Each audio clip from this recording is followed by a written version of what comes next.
Macca simore 11. Nden Yeesu gayni rokkude almuɓe mum 12 ɓe ɗen jamiroje, ummi ɗon yehi jangonoyde e yeynode kabaru moƴƴo o e nder gure on diwan. Yaya ina nder kaso nani golle almasihu o ina kaale, neli e makko e on saha hunde almuɓe mum yo namnomo mbiya, ko an woni poɗɗo arde o, walla min poti ko fadde goɗɗo? Yeesu jaabiɓe wi, jehe jaytune yaya ko nanɗon ko e ko jiiɗon ko fof. Wumɓe nana gumta, laƴoɓe nana jaɓɓa, nyawɓe baras nana laɓɓine, faaɗuɓe nana, maayɓe nana gurta, te miskineɓe kabrama kabaru moƴƴo o. Mal wodani momi jogorani laatade fergitere mum. Nden ɓe jehi, o woni haalande diɗɗal ngal ko faati e Yaya, omo wiya, holi ko ƴeewoyno ɗon to jeerende to? Mataw kay wona kewal ngal hendu weɗata ƴeewoyno ɗon. So ɗum ala, holi ko ƴeewoyno ɗon? Mataw kay wona ñaantiiɗo ƴeewoyno ɗon. Ñaantiiɓe kay tawete ko e galleji laamɓe. So ɗum ala, holi ko ƴeewoyno ɗon? Ko annabi? Eyo, kono mboɗo wiya on ko on ɓuri annabi ni, ngati ko on woni mo ɗum ɗo winda faade e mum. Moɗoni waɗa e yeeso ma nelaɗam, perowo laawol ma e yeeso ma.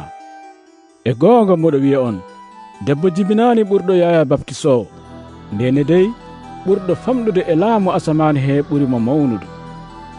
Gila e jamanu mo Yaya baptisowo waajotono o faade joni, laamu asaman ngu serani e yanede, kadi yanoɓe e magguɓe pooɗantono ko jeyde ngu. Annabaɓe ɓe fof kañum en e sariya o longini laamu ngu haa jamanu Yaya. Kadi so tawi oɗon jaɓa ko Yaya woni Eliyas mo garal mum habrano o.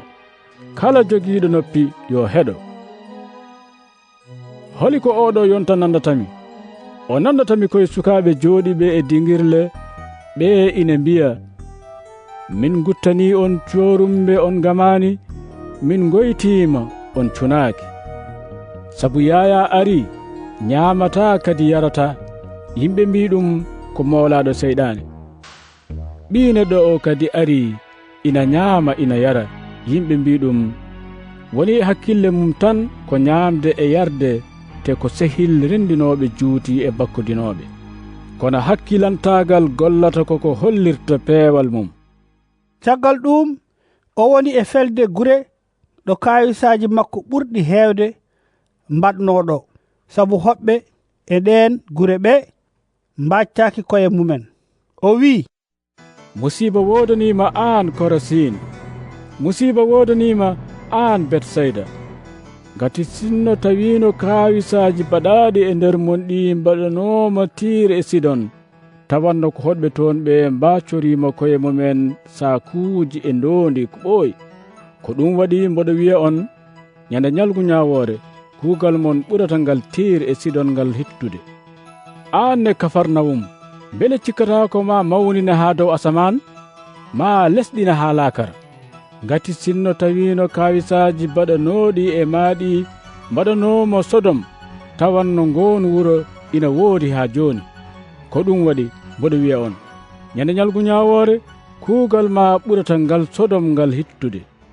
E on saha o wi, ya an Baaba joom leydi e asaman, moɗo yettuma, sabu a holli wasnuɓe ko cuuɗɗa hakkolinɓe e anduɓe ko. Ey Baaba, ko noon wayi, sabu ko ɗum woni sago ma. Baabam waɗi geɗe fof e juuɗam.